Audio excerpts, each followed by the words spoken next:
Hello everyone. So continuing with the system of oils, fats and lipids.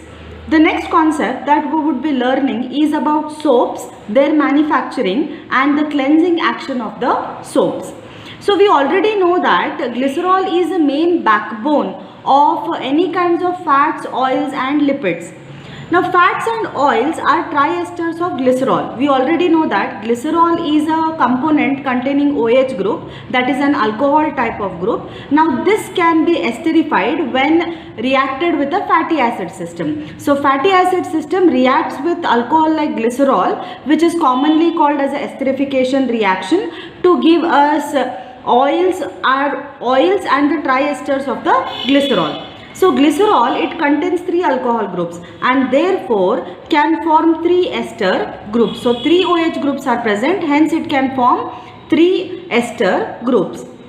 When the ester groups are hydrolyzed in a basic solution, glycerol and the salts of carboxylic acids are formed. So what we try to do here is, when the glycerol reacts with a base, we would get salts of carboxylic acids and then we will get a free glycerol system. The carboxylic acids that are bonded to glycerol in fats and oils have long unbranched R groups. Such carboxylic acids are called fatty acid system. So we already know that. Now this is a kind of a triester system. Here there is an ester group. So R1, R2, R3 is a long chain fatty acid system. In the presence of a base which is aqueous in nature, when we boil this triester, we would get a glycerol system and sodium salt of fatty acid. If I have made use of NaOH, I will get a sodium salt. If I have made use of a KOH system over here, then I would get a potassium salt. So glycerol is released and we get respective salts of the fatty acids. What are generally soaps? Soaps are nothing but they are sodium or potassium salts of fatty acids. Thus, soaps are obtained when fats or oils are hydrolyzed under basic condition. So what we try to do? Triester is reacted under basic condition to get us the salt. Now this particular system is called as a soap system. So there are various examples like sodium stearate. We have got various examples like sodium stearate, sodium oleate, sodium linolate. Can we not see that? Here carboxylic group was present in this particular system. Then we have reacted with NaOH to get a sodium salt system. So this is a long chain fatty acid. Now it was, this particular system is nothing but R1, R2, R3 of the system, and this has released, now this particular system has released the glycerol system and we have got a sodium salt of those particular fatty acids. Common examples are sodium stearate. Now look at the number of carbon atoms over here. There are 16. That means it's a long chain system. Sodium oleate, there we have got 7 plus 7, 14, 15, 16, 17. It's a long chain carboxylic system. Here also 7 plus 4, 7, 8, 9, 10, 11, 12, 13, 14, 15, 16, 17. We have got a long chain system containing sodium linoleate. Now this is how we get basic soap system. When sodium is used, that means it's a washing system. When potassium is used, then it is a toilet soap. Now long chain carboxylic ions do not exist as an individual ions in aqueous solution. Instead, they arrange themselves in spherical structures called micelles. So there would, now these particular system that we are trying to understand. Now we just now saw more examples about sodium linoleate, sodium stearate. Now these, how do they exist? They exist in a structure called as micelle structure. Now this micelle structure is something like a sphere structure. In this structure, non-polar tail, that means long chain carbon acid system, will remain inside this particular sphere, and a polar tail, that is carboxylate group and the sodium group which is charged, it's a polar tail, it will remain outside this particular sphere. Now such spheres, they are called as micelle system. These micelles, when we just drop them in water, that means these soaps, when we drop them in water, we feel soapy solution. That means our hands feel soapy. This is because the presence of such kind of structure. Non-polar systems inside that sphere and polar system outside the sphere. Now what does the mishal contain? It contains 50 to 100 long chain carboxylate ions. There will be some 50 to 100 carboxylate ions present over there. Long chain polar carboxylate end of each ion is on the outside of the mishal. Just now we saw that the carboxylate system is outside the mishal because of the attraction of water. Now we may ask why at all this has to remain outside the sphere or outside the mishal is because these charged systems, they are attracted towards water. Now this uncharged system, that is long chain carbon system, they are hydrophobic towards water and hence they try to remain inside a sphere. So the non-polar end is in the interior of the mishal. Just now I have told non-polar end meaning long chain carbon system to minimize its contact with water. Hence we get hydrophobic interactions. This long chain system which remains inside the mishal will give us hydrophobic interactions.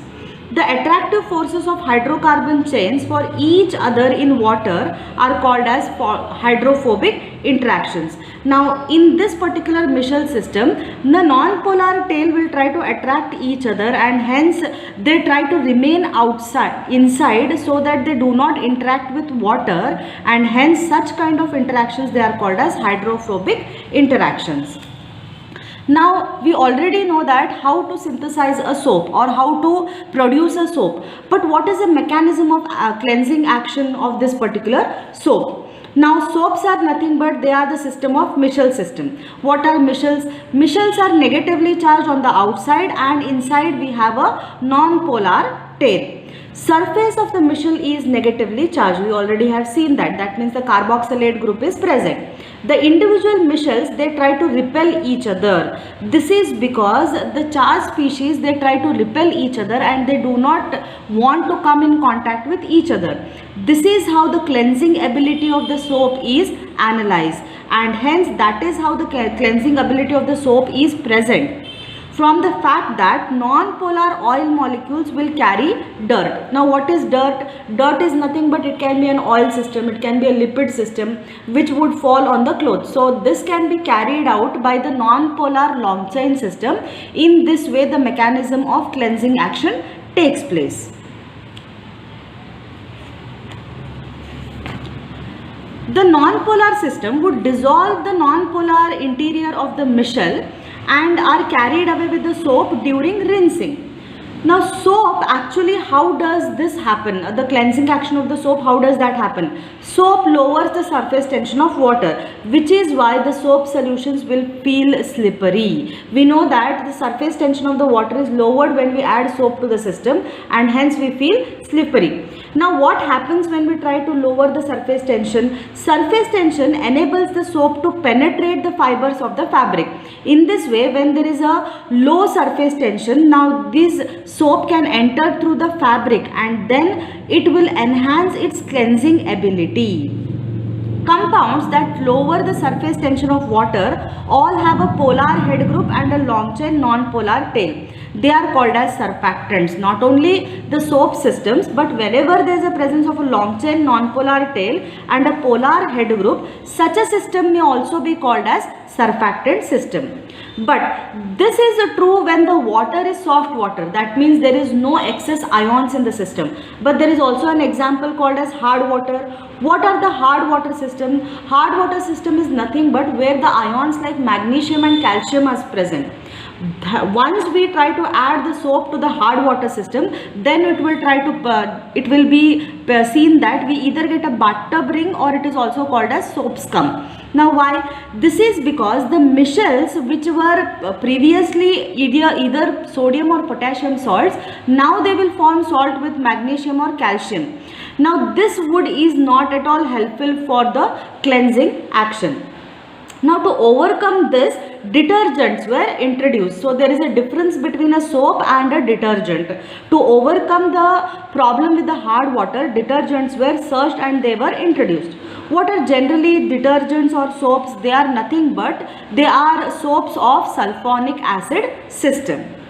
How do we try to do a making of soaps? That means there is a process called as hot process, which we will be learning in the further class. Here on an overview, what we try to do is We try to boil fats or oils in an aqueous KOH and adding sodium chloride to precipitate the soap. The soap is then dried and pressed into bars. This is how the hot process takes place. Other things like perfume and olive oil can be added depending on the type of the soap required. Now if we require a toilet soap, we might add a KOH over here. Now since this is some kind of a soap for a cleansing action, we are adding NaOH to the system. Now coming to the fact that because there is an hard water problem also, we need to find a solution for that, and hence detergents were introduced. The formation of a soap scum in hard water led to a search of synthetic materials that would have a cleansing properties of soap but would not form a scum. Now our main purpose is that there should not be any formation of the scum. So when they are encountered with calcium and magnesium ions, that means hard water, it consists of calcium or magnesium. Now detergents are so that though they will react with magnesium and calcium, they do not form a scum in the system. Now these are synthetic soaps that were developed and they are known as detergents. Now detergents are salt of sulfonic acids. Now instead of a sodium salt, they are salts of sulfonic acid. Calcium and magnesium sulfonate salts do not form aggregates. That means they do not form any kind of scum. What is the exact meaning of detergent? Detergent means wipe off. That means clean off. After the initial introduction of detergents into the market, it was discovered that straight chain alkyl groups are biodegradable. In that also there are different categories. If there is a long chain alkyl group which is straight, that means they are biodegradable. But once we try to introduce a branch chain system, they are non-biodegradable. Detergents again can be categorized into three types of systems. That is an anionic surfactant detergent, a neutral surfactant detergent, or a cationic surfactant detergent. The meaning of this is, if the polar head is having a negative charge, then the system is called as anionic surfactant or a detergent. Now what is a detergent? Detergent is nothing but it is a soap or a system which is formed out of a sulfonic acid system. Now can we not see that we are trying to get a sodium salt of that particular sulfonic acid? There is a long chain system. On the polar head group, if there is a presence of a negative charge, that means that particular system is called as anionic surfactant. If there is no charge associated with the surfactant system, that means that is called as a neutral surfactant. Whereas the polar head, if it is containing a positive charge system, then the surfactant is called as a cationic surfactant, or it is also a germicide system. So polar head or a soap of the detergent is negatively charged, then it is anionic. If it is positively charged, then it is cationic. Generally, these cationic surfactants are used in conditioners and fabric softeners. Now, these are used in wool fabric softeners, so on and so forth. They are also used in hair conditioners. After shampooing that we try to make use of hair conditioners, they are the presence of this positively charged cationic surfactants which are present. Now, they are said to be detergent species only. Now they are not called as soaps, rather they are called as detergents. What is the difference? Is general soap is a sodium salt of carboxylic group, whereas your detergents is a sodium salt of a sulfonic acid group. After understanding the manufacture of soaps, we try to understand the cleansing action of soap. Let us move on to lipids. These are organic compounds found in living organisms that are soluble in non-polar organic solvents. Now what are the non-polar organic solvents? They can be a carbon tetrachloride system, they can be dioxane system. Now they are soluble in non-polar organic solvents. Because the compounds are classified as lipids as a result of their physical properties rather than their structures. Lipids have a variety of structures and functions. That means they are being classified based on the physical properties rather than the structure. So there will be variety of the structures for the lipids. Now for example, prostaglandin structure, that is PGE1, which is a vasodilator. This is the structure of the prostaglandin, where there is a long chain system, there is a presence of a carboxylic group. Also a lipid can be a cortisone. For example, this cortisone is a hormone. There is a presence of an alcoholic group, there is a presence of a carboxylic group, and hence the structure is seen as a hormone system. We can also see that vitamin A is also a part of lipid system because there is a presence of CH2OH. It is vitamin A structure, which is a part of lipid. Limonene is present as a flavoring agent in the orange and lemons. It is also a part of lipid structure. Now this long chain system called as Tristerine, which is a fat, it is also a lipid system. So lipids are soluble in non-polar organic solvents because of their hydrocarbon component. So everywhere then we have seen is every of the example has a long chain carbon system, and hence they are dissolved in the non-polar organic system. It is responsible for the oiliness associated with the lipids. Lipid basically means fat. That means when we try to touch the lipids, it is very much oily in nature. Now lipids can be categorized into various types of systems. There is a system called as Sphingolipid system. Now sphingolipids, they are found in membranes, they are found in major lipid components in myelin sheets of nerve fibers. That means these are present in every type of nerve fiber. There is some kind of lipid present. Now this is so that in the body the various types of interaction or various types of messages that can be sent to the brain. Now sphingolipids contain sphingosine instead of a glycerol. What we have learned till this point is fats and oils, they have a backbone of glycerol. Instead of glycerol, there is a presence of a sphingosine system. Now what is the difference between glycerol? When I say about glycerol, glycerol is nothing but it is CH2OH, CHOH and CH2OH. So this is our glycerol system. What is a sphingosine? Sphingosine is nothing but instead of glycerol system, there is 1, 2, 3, 4 carbons involved in it. There is a long chain system with a double bond. There is a presence of NH2 system. So when there is a backbone like this, it is called as sphingosine system. Instead of glycerol as the backbone, sphingosine is present. Now this amino group is very important in terms of the classification. The amino group is bonded to acyl group of a fatty acid. Now this particular system is bonded to the acyl group of the long chain fatty acid system. Now these sphingosines or sphingolipids, again they are categorized into two different types, sphingomyelin and cerebrosides. Now if the primary OH, now this is a primary OH of the sphingosine, if it is bonded to a phosphocholine or phosphoethanol amine. Now can we not see that this primary OH is bonded to a phosphoethanol amine? That means such a system is called as sphingomyelin. Now if the primary OH group, that means this primary OH group, if it is bonded to a sugar residue through a beta glycosidic linkage, can we not see that this is bonded to a sugar residue over here through a beta glycosidic linkage, then they are categorized under cerebroside system.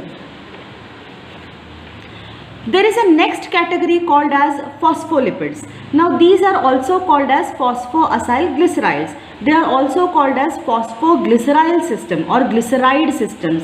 Now these are the major components of cell membranes. Now cell membranes are very much important for the proper skeleton or the system of the body. They are similar to triacylglycerols except that the terminal OH group of the glycerol is esterified with a phosphoric acid rather than with a fatty acid forming a phosphatidic acid.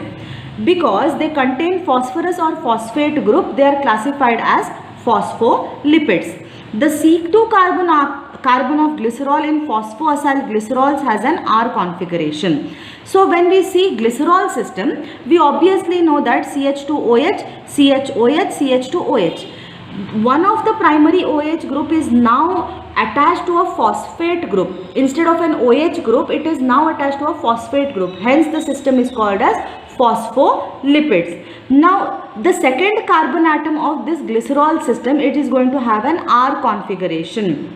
Now these are very much important part of the cell membrane. Instead of a primary OH group which is present or a long chain fatty acid which is getting attached, what is attached over here? It's a phosphate group which has attached. Whereas R1 and R2 are again long chain fatty acids itself, but just one of the OH group is attached to a phosphatic acid or phosphoric acid, and hence it is called as phosphatidic acid.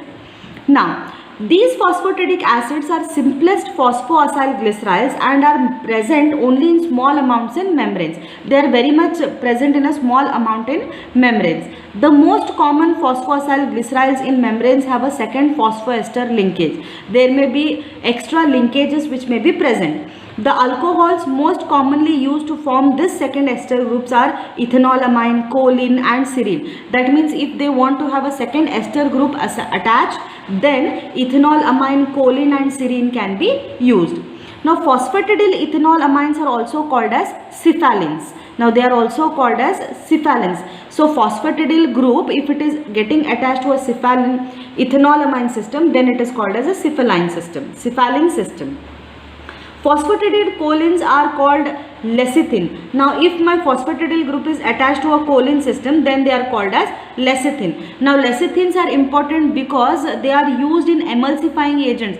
For example, mayonnaise. That means there should not be any separation between an aqueous fat and components of the oil, and such a type of system, that is lipid being added to the system, is called as lecithin system. Here the component is phosphatidyl system plus there is an addition of choline with a second ester linkage.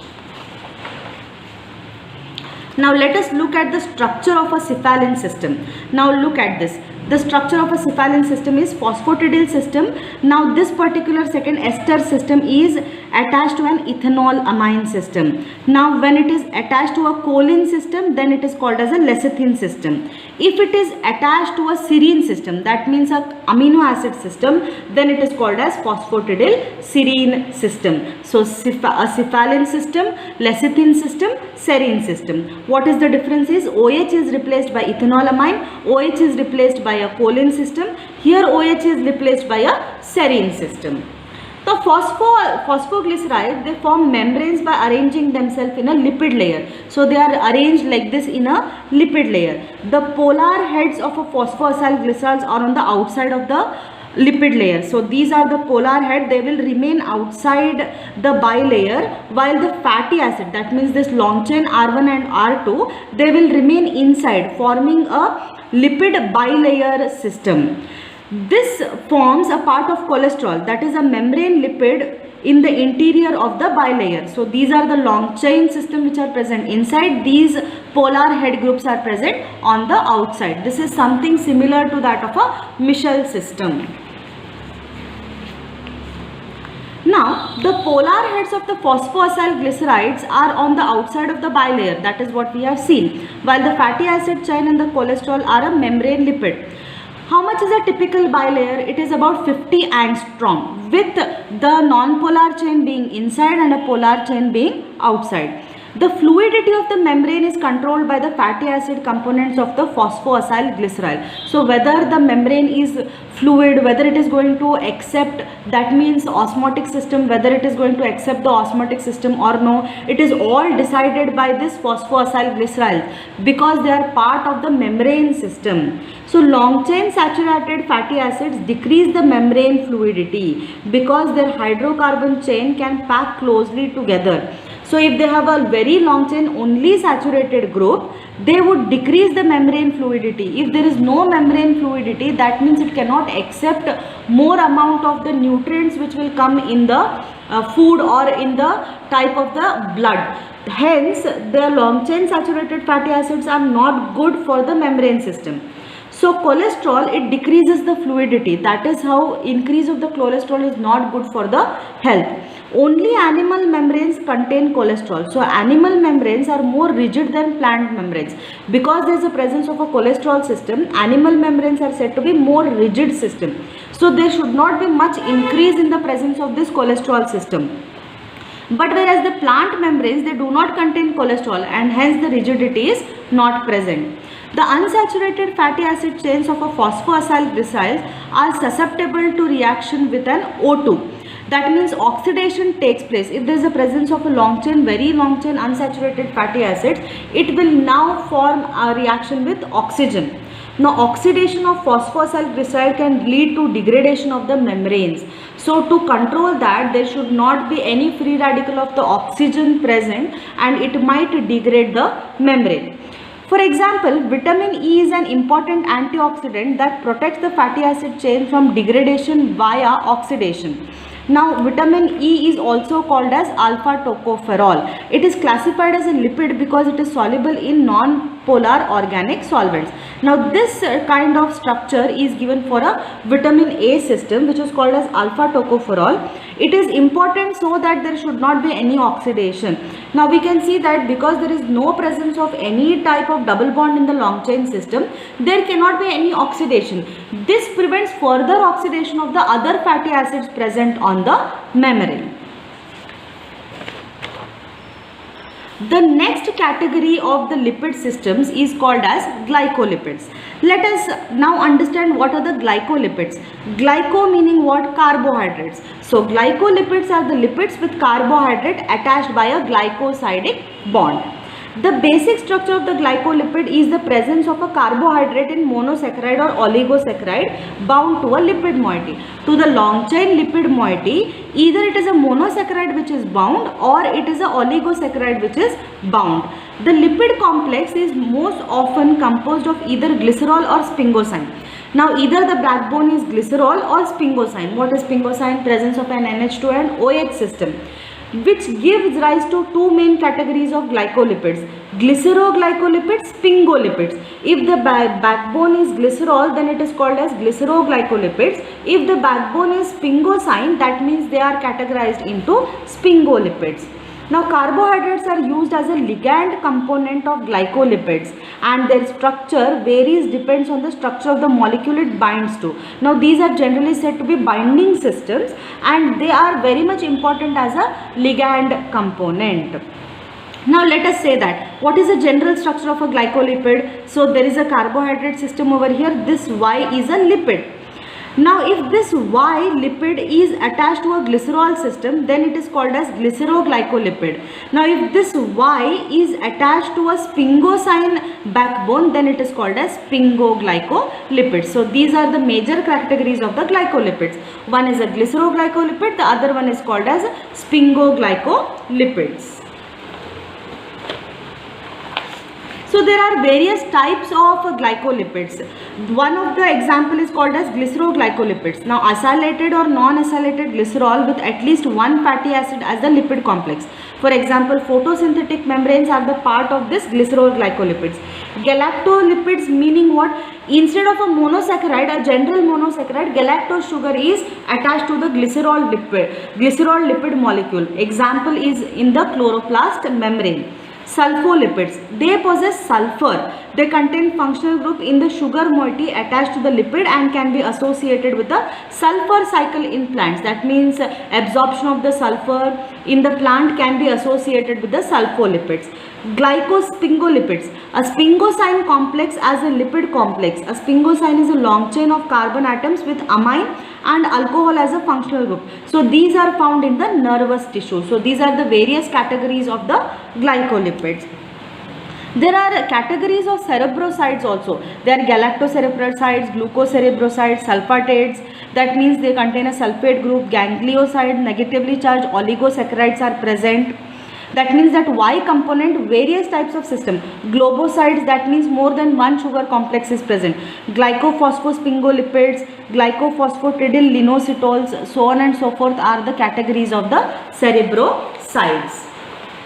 Now, coming to, there are categories called as essential fatty acid, non-essential fatty acid. Non-essential fatty acids are the one which are already present in the body and need not be taken from the diet. Whereas essential fatty acids are the one that cannot be synthesized in the body and they have to be taken in the diet from the plant food. For example is linolenic acid and linoleic acid. Now, these are the structure of your oleic acid, which is essential fatty acid. It is 9Z, 12Z, octa-decadienoic acid. Linoleic acid is again a essential fatty acid. Linolenic acid, this is a linolenic acid. This is linoleic acid. These are all the examples of the essential fatty acid that needs to be taken from the diet. Now, there are some fatty acids which are said to be naturally occurring. Now, some of the examples are called as lauric acid, myristic acid, palmitic acid. The number of carbon atoms are 12, 14 and 16 respectively. Now these are long chain fatty acids which are present naturally. They are saturated fatty acids and they occur naturally. Now continuing with the naturally occurring fatty acids itself, there is example like stearic acid with a 18 carbon chain system, arachidic acid with 19 carbon chain system. Not only there is a saturated system, but there are also unsaturated systems which are naturally occurring. For example, palmitoleic acid, arachidonic acid and icosapentaenoic acid, these are unsaturated. Can we not see the presence of the double bonds over here? Now these are said to be unsaturated, naturally occurring fatty acids. So we have already seen what are these triacyl glycerol. Triacyl glycerols are nothing but the 3OH groups of the fatty acid of the glycerol are esterified. If the three fatty acids, that is R1, R2, R3 are same, then it is called as simple triacyl glycerol. If R1, R2 and R3 are different from each other, then they are called as mixed triacyl glycerol, and they are the form of, and they contain 2 or 3 different types of fatty acid components, and they are more common than simple triacyl glycerol. Simple triacyl glycerols are not common, whereas mixed triacyl glycerols are more common in the system. Now glycerol, R1, R2, R3, these are the fatty acid system. If R1, R2, R3 are same, that means the system is simple. If R1, R2, R3 are different, that means it's a mixed triacyl glycerol. Now this is the structure of triacyl glycerol system, where in which there is an esterification of a glycerol system. Not only there are examples of naturally occurring systems of fatty acids, but there are certain examples of unusual fatty acids also. For example, petroxylic acid, ricinoleic acid, which is industrially important unusual fatty acids, they are also occurring. So these type of systems which are said to be unusual fatty acids are also seen. Either they can be synthesized or they may occur naturally in the nature. Thank you.